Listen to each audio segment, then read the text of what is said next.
हाँ जी, नमस्कार, जय हिंद, जय भारत। कैसे हैं आप सभी?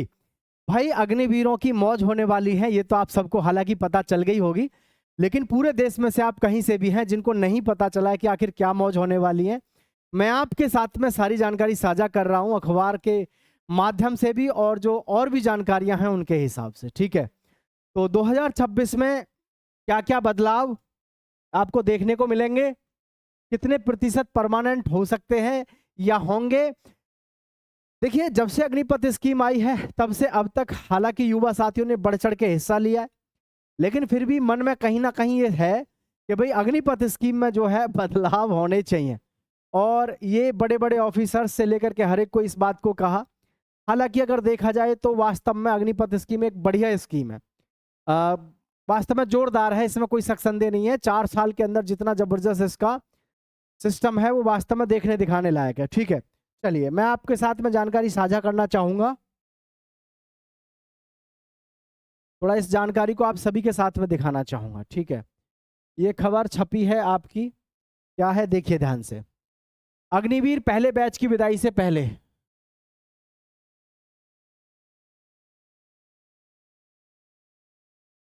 जी, अग्निवीर पहले बैच की विदाई से पहले रिटेंशन 50% तक बढ़ाने पर फैसला संभव। अब एक चीज समझना आप सभी, अगर वास्तव में 50% को जैसे इसमें न्यूज में दिया गया है अखबार के माध्यम से भी और भी मैं आपको जानकारी दूंगा, अगर वास्तव में 50% भी वहां पर रिटेंशन हो गया तो ये समझ लो कि फिर तो दिक्कत ही नहीं है, क्योंकि 50% जो आएगा वहां से रिटायर्ड होके वो आराम से फिर जॉब ले सकता है। जिस हिसाब से इनको हर क्षेत्र में हर जगह पर इनको आरक्षण मिल रहा है ना, फिर उस हिसाब से इनको दिक्कत नहीं आएगी जॉब लेने में। जॉब लेने में दिक्कत कब आती है? जब संख्या ज्यादा होती है ना। अग्निवीर खुद आपस में फाइट करेंगे कॉम्पिटिटिव एग्जाम्स में, लेकिन इस कंडीशन में जब वहां पे 50% वहीं रुक जाएंगे, 50% रिटायर्ड होके आएंगे, तो 50% की संख्या फिर भी कम रह जाती है। ठीक है, अब इसमें क्या क्या है कैसे है उस हिसाब से ध्यान से देखेंगे। मुकेश कौशिक, नई दिल्ली, इन्होंने क्या लिखा है इसमें, ये देखें ध्यान से, पूरी जानकारी डिटेल में समझेंगे तो बहुत अच्छे से आपको समझ में आएगा। ऑपरेशन सिंदूर के अनुभव और अग्निवीरों के पहले बैच के 4 साल की सेवा पूरी होने से पहले अग्निपथ योजना की व्यापक समीक्षा हो रही है। पहले बैच की सेवा 2026-27 में पूरी होगी। सूत्रों ने बताया नए सीडीएस के पद संभालने के बाद, ठीक है, अग्निपथ 2 का खाका बनाया जा रहा है।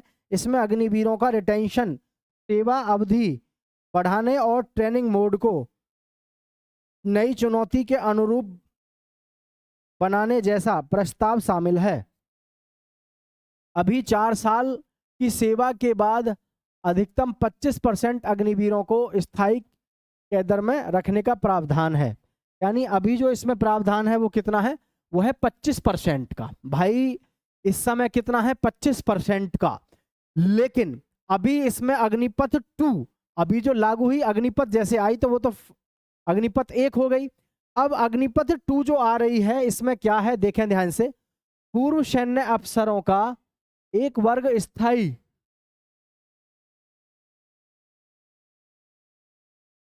पूर्व सैन्य अफसरों का एक वर्ग स्थायी रिटेंशन 50 से 75% तक कराने के पक्ष में है। हालांकि इसे 50% तक बढ़ाने के प्रस्ताव पर सबसे गंभीर विचार हो रहा है।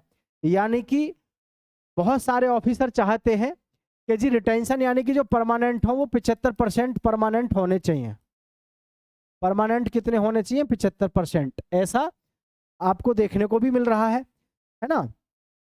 4 साल में प्रशिक्षित जवानों का बड़ा हिस्सा सेवा से बाहर करना संसाधनों और कौशल दोनों के लिए ठीक नहीं है। समझ पा रहे हैं कि नहीं? ये क्या लिखा है? 4 साल में प्रशिक्षित जवानों का बड़ा हिस्सा सेवा से बाहर करना संसाधनों और कौशल दोनों के लिए ठीक नहीं है।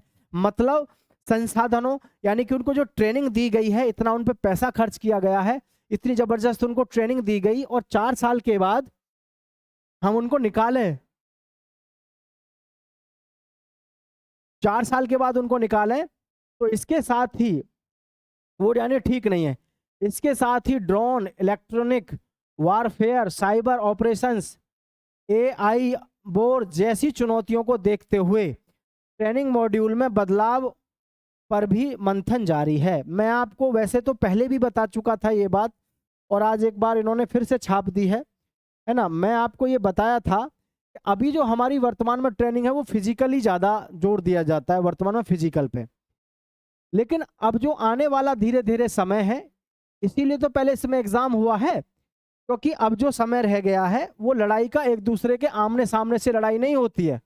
अब ऐसा तो नहीं है ना कि एक दूसरे के आमने सामने से लड़ाई होगी, जी नहीं, बिल्कुल नहीं होगी। अब लड़ाई कहाँ से होगी?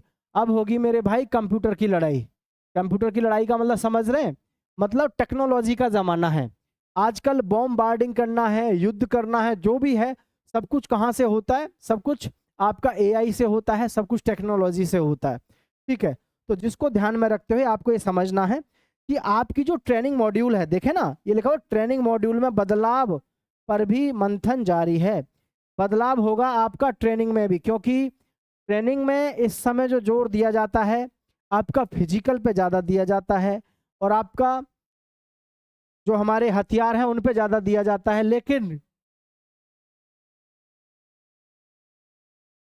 Drone, electronic warfare, cyber operations, AI बोर जैसी चुनौतियों को देखते हुए ट्रेनिंग मॉड्यूल में बदलाव पर भी जोर दिया जा रहा है। मतलब अब जो हमारी ट्रेनिंग होगी, ट्रेनिंग भी इस तरीके की होगी, वो टेक्निकल। अब जो टेक्निकल ट्रेनिंग होगी, जिसको ड्रोन चलाना सिखाया जा रहा है, जिसको इतनी सारी ऑपरेटिंग जो सिस्टम है वो सिखाया जा रहा है, और उसको फिर वहाँ से 4 साल के बाद भेजा जाए, तो उसमें कहीं ना कहीं बहुत बड़ी समस्या है।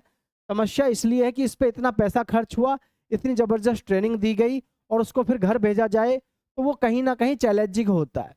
अब इसमें ये फायदा रहता है, एक चीज़ और समझना सभी, आपके गांव में, आपके पास पड़ोस में आप एक चीज़ देखते होंगे, बहुत सारे ऐसे युवक होते हैं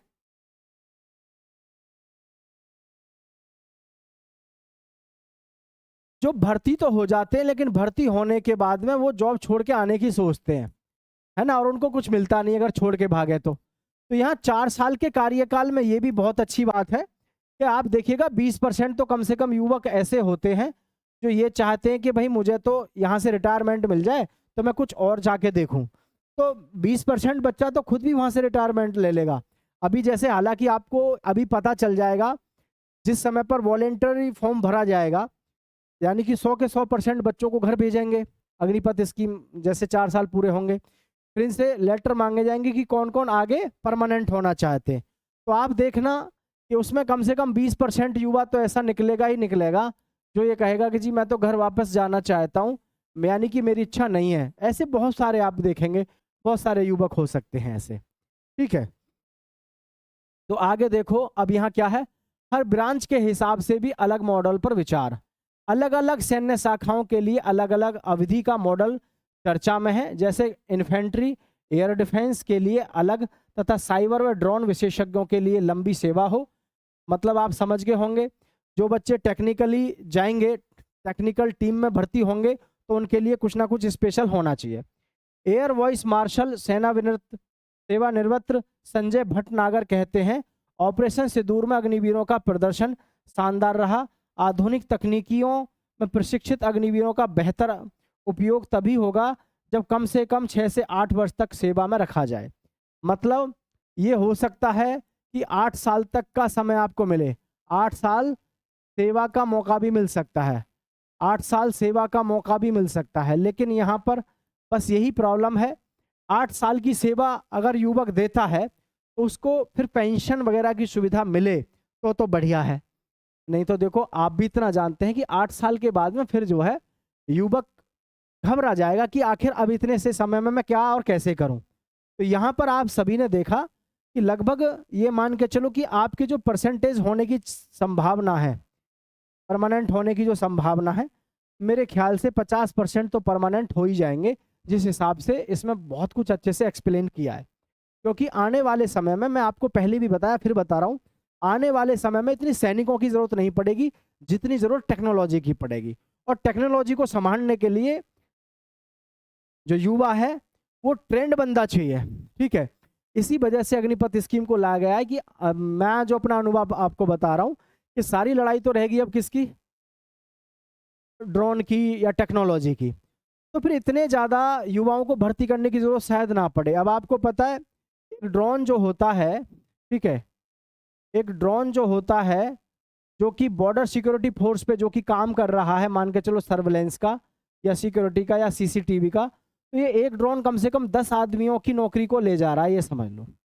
भाई एआई है तो एआई है या फिर जो टेक्नोलॉजी है ये रोजगार एम्प्लॉयमेंट पे तो इफेक्ट डाल ही रही है, समझ रहे हैं कि नहीं। इससे इफेक्ट ये हो रहा है, इससे बेरोजगारी तो बढ़ती है हर क्षेत्र में। तो आज इतनी ज़बरदस्त मशीन गन है, इतना ज़बरदस्त सारा काम हम हो गया कि अब जो है बहुत ज़्यादा टॉक्सी की ज़रूरत सैनिकों को ज़रूरत नहीं है। सैनिक तो आजकल बैठे बैठे मॉनिटरिंग करते हैं, सारा कुछ ऑटोमेशन सिस्टम पे आने वाला है धीरे धीरे। मिलिट्रियाँ धीरे धीरे चेंज हो रही हैं, चेंज होने का मतलब है सब कुछ ऑटोमेशन पे आ जाएगा, सारा कुछ जो है बैठे बैठे ऑफिस में से ही होता रहेगा। ऑफिस का मतलब है अभी आप देखो जितने भी युद्ध चल रहे हैं, अमेरिका, ईरान और इजराइल, ये सभी जो अभी आपने देखा, इसमें आपने क्या देखा, इसमें सैनिकों को आपस में एक दूसरे से लड़ने की जरूरत नहीं पड़ रही है, एक दूसरे पर अटैक दूर से ही हो रहा है। तो दूर का जो अटैक है यही वो रीजन है कि जिसकी वजह से अग्निपथ स्कीम भी लाई गई है, जहां तक मुझे लगता है, क्योंकि आने वाले समय में सैनिकों की इतनी आवश्यकता नहीं पड़ेगी जितनी अब से पहले पड़ती थी। आने वाले समय में हर जगह पे तो टेक्नोलॉजी काम कर रही है। एक ऑफिस में पहले 5-5 क्लर्क बैठ करके सैलरी बनाते थे, लेकिन आज अकेला एक सैनिक जो है एआई की मदद से एक्सेल वगैरह सब कुछ जो है एआई बेस पे, हाँ ठीक है, तो ये होता ही है। तो भाई आप सभी जो है इस बात का ध्यान रखें कि आपके पास में अच्छा खासा मौका है, जबरदस्त तरीके से तैयारी कर रहे हैं, करते रहिएगा। और आप सभी का बहुत बहुत धन्यवाद। जय हिंद साथियों।